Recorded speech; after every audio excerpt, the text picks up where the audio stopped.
नमस्कार, world news में आपका स्वागत है। इस समय दुनिया की नजरें अमेरिका पर हैं। डोनाल्ड ट्रंप अमेरिका के राष्ट्रपति चुन लिए गए हैं।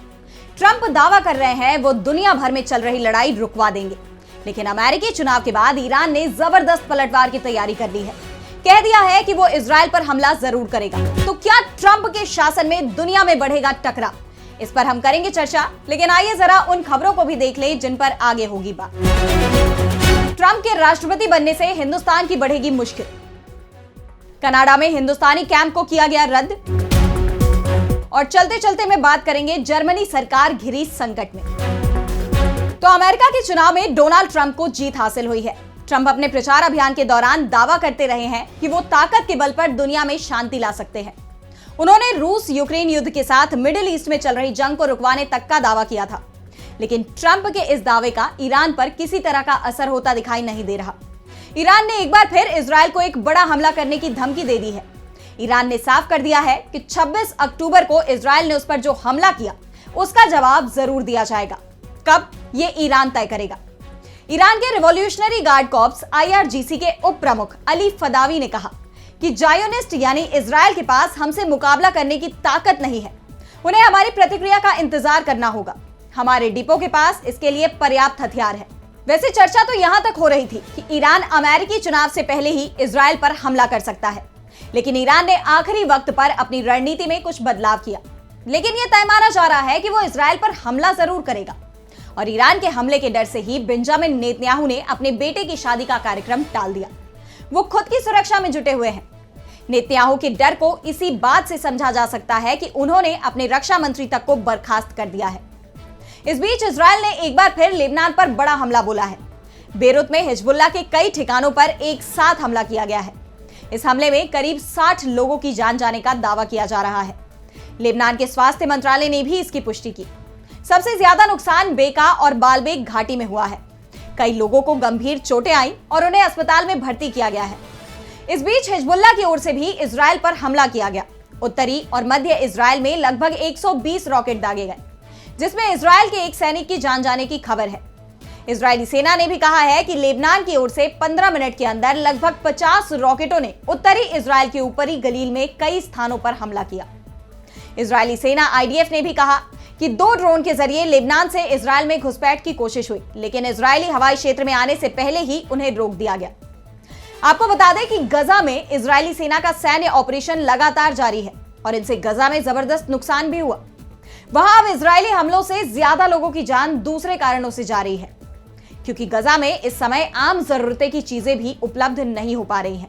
और अब बढ़ते हैं अगली खबर की ओर, जिसमें हम बात करेंगे ट्रंप के राष्ट्रपति बनने पर हिंदुस्तान पर पड़ने वाले असर की। राष्ट्रपति चुनाव जीतने के बाद डोनाल्ड ट्रंप संयुक्त राज्य अमेरिका के 47वें राष्ट्रपति बन गए। चुनाव में बहुमत के साथ ऐतिहासिक जीत के बाद दुनिया के कई देशों ने ट्रंप को बधाई दी है। ट्रंप के राष्ट्रपति बनने के बाद हिंदुस्तान में मोदी सरकार के समर्थक खुश दिखाई दे रहे हैं।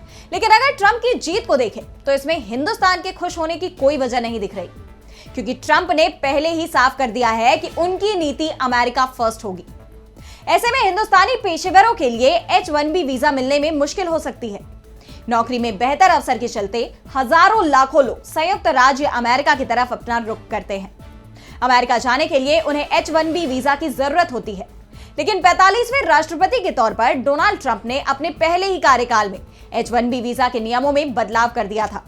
ट्रंप सरकार की तरफ से लागू नए नियमों में विदेश कर्मचारियों के लिए सैलरी तो अमेरिकी कर्मचारियों के बराबर रखी गई, लेकिन प्रवासी कामगारों पर कई नई शर्तें भी लागू कर दी गई। वीजा के नए नियम बनने के बाद ट्रंप के पहले कार्यकाल में H-1B वीजा के एप्लीकेशन को नकारने के दर में बढ़ोतरी हो गई थी। साथ ही वीजा प्रोसेसिंग होने का समय भी बढ़ गया था। अमेरिका में सभी प्रवासी कामगारों में हिंदुस्तानी वर्कर्स की संख्या सबसे ज्यादा है। इस समय अमेरिका में करीब 51 लाख भारतीय प्रवासी हैं। साल 2023 में कुल 3.86 लाख प्रवासियों को H-1B वीजा दिया गया था, जिसमें 2.79 लाख लोग भारतीय मूल के थे। ऐसे में अगर डोनाल्ड ट्रंप H-1B वीजा को लेकर दोबारा ऐसे नियम लागू करते हैं तो इसका सबसे ज्यादा प्रभाव हिंदुस्तानियों पर पड़ेगा। बता दें कि अमेरिका के IT सेक्टर्स, फाइनेंस और दूसरे प्रोफेशन में कई हिंदुस्तानी काम कर रहे हैं, जो कि अमेरिका में नौकरी के लिए H-1B वीजा पर निर्भर हैं। इसके अलावा डोनाल्ड ट्रंप ने अमेरिका में अवैध रूप से घुसने वाले अप्रवासियों के खिलाफ भी तीखा रुख दिखाया है। पिछले साल अमेरिका में अवैध रूप से घुसने के आरोप में 29 लाख लोग गिरफ्तार हुए हैं, जिनमें 90,415 हिंदुस्तानी थे और इनमें से आधे गुजराती थे।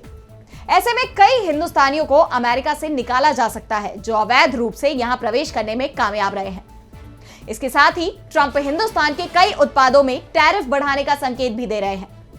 साफ है, ट्रंप का चुनाव जीतना हिंदुस्तान के लिए मुश्किलें बढ़ाने वाला होने वाला है। और अब अगली खबर में बात कनाडा और हिंदुस्तान के बिगड़ते रिश्तों की। कनाडा से तल्ख रिश्तों और सुरक्षा खतरों के बीच हिंदुस्तान ने कनाडा में कई दूतावास कैंपों को रद्द करने का फैसला किया है। मशहूर शहर टोरंटो में हिंदुस्तान के वाणिज्य दूतावास ने इसकी घोषणा की। इन कैंपों को रद्द करने का सबसे बड़ा कारण कनाडा में खराब होती कानून व्यवस्था की स्थिति को बताया गया है। दरअसल हिंदुस्तानी दूतावास की तरफ से कनाडा प्रशासन से कैंप की खालिस्तानी समूह से सुरक्षा के लिए न्यूनतम सुरक्षा कर्मी तैनात करने की मांग की गई थी, लेकिन कनाडा सरकार की तरफ से साफ कर दिया गया कि वो किसी भी तरह की सुरक्षा उपलब्ध नहीं कराएंगे। यानी कनाडा सरकार ने साफ कर दिया कि पिछले रविवार को ब्रैम्पटन में हिंदू सभा मंदिर पर खालिस्तान समर्थकों ने जिस तरह से हिंसक हमला किया था, उस तरह की घटना अगर दोबारा होती है तो वो उसे नहीं रोकेंगे। इसे लेकर हिंदुस्तानी दूतावास की तरफ से कहा गया कि कनाडाई सुरक्षा एजेंसियों द्वारा सामुदायिक शिविर आयोजकों को न्यूनतम सुरक्षा प्रदान करने में अपनी असमर्थता व्यक्त करने के बाद वाणिज्य दूतावास ने कुछ पूर्व निर्धारित शिविरों को रद्द करने का फैसला किया है। भविष्य में ऐसे शिविर का आयोजन करना कनाडाई अधिकारियों द्वारा किए गए सुरक्षा प्रबंधों पर निर्भर होगा। जब स्थितियां असंभव होंगी तो वैकल्पिक व्यवस्था की जाएगी। दुर्भाग्य से कनाडाई सुरक्षा एजेंसियों के असहयोग के कारण स्थानीय उपयोगकर्ताओं को इन सुविधाओं से वंचित होना पड़ रहा है। बता दें कि नवंबर में ऐसे 100 वाणिज्य दूतावास शिविर निर्धारित किए गए थे। फिलहाल ये नहीं पता चल सका है कि कुल कितने कैंप रद्द किए गए हैं। ये शिविर कई स्थानों पर निर्धारित किए गए थे, जिनमें ग्रेटर टोरंटो क्षेत्र में ब्रैम्पटन और मिसिसागा में मंदिर और गुरुद्वारे, ओंटारियो में विंडसर ओकविले, लंदन और किचनर और नोवा स्क्रोटिया में हैलिफैक्स के शहर शामिल थे। लेकिन हिंदू मंदिर में खालिस्तानी समूह के हमले के बाद तनाव लगातार बढ़ता जा रहा है, क्योंकि इससे हिंदू समुदाय में रोष फैल गया है। लगभग 5,000 भारतीय कनाडाई लोगों ने हमले का विरोध करने के लिए एक रैली निकाली, लेकिन कनाडाई पुलिस ने इसे गैर कानूनी घोषित करते हुए इसे रोक दिया। तो दूसरी तरफ खालिस्तान समर्थक विरोध प्रदर्शन में भाग लेने के लिए पुलिस जवान भी शामिल हुए। इसके वीडियो वायरल होने के बाद ट्रूडो सरकार बैकफुट पर आ गई और एक पुलिस अधिकारी को निलंबित करना पड़ गया था। और अब चलते चलते में बात करेंगे जर्मनी में गहराते राजनीतिक संकट की। तो जर्मनी में सत्तारूढ़ गठबंधन में फूट पड़ गई है। चांसलर ओलाफ शोल्ज के वित्त मंत्री क्रिश्चियन लिंडनर को बर्खास्त करने के बाद सरकार अल्पमत में आ गई है। इसके बाद जर्मनी में अब चुनाव की नौबत आती दिखाई दे रही है। फ्री डेमोक्रेट्स पार्टी एफडीपी के वित्त मंत्री क्रिश्चियन लिंडनर को बर्खास्त करने के बाद शोल्ज अपनी सोशल डेमोक्रेट्स और दूसरी सबसे बड़ी पार्टी ग्रीन्स के साथ अल्पमत सरकार का नेतृत्व करेंगे। उन्हें कानून पारित करने के लिए संसदीय बहुमत पर निर्भर रहना होगा। वो 15 जनवरी को अपनी सरकार का फ्लोर टेस्ट कराने की तैयारी कर रहे हैं। ओलाफ शोल्ज ने कहा कि उन्होंने क्रिश्चियन लिंडनर को बजट को लेकर चल रहे टकराव के चलते वित्त मंत्री पद से बर्खास्त कर दिया। जर्मन चांसलर शोल्ज ने लिंडनर पर देश से पहले अपनी पार्टी का हित सोचने और फर्जी मुद्दों पर कानून को लटकाने का आरोप लगाया। बता दें कि इस समय जर्मनी की अर्थव्यवस्था संकट के दौर से गुजर रही है। इसके लिए ओलाफ शोल्ज ने टैक्स में बढ़ोतरी का प्रस्ताव दिया है, साथ ही कड़े कर्ज प्रतिबंधों में बदलाव की बात कही है। लिंडनर, जो प्रॉपर्टी बिजनेस समर्थक फ्री डेमोक्रेट्स पार्टी से हैं, उन्होंने इस प्रस्ताव का विरोध किया था।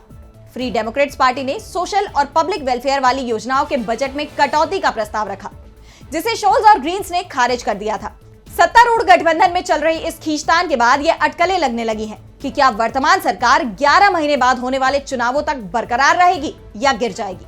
तो आज इस वर्ल्ड बुलेटिन में इतना ही। अब मुझे दीजिए इजाजत और देश विदेश की तमाम बड़ी खबरों के लिए जुड़े रहिए डीवी लाइव के साथ। नमस्कार।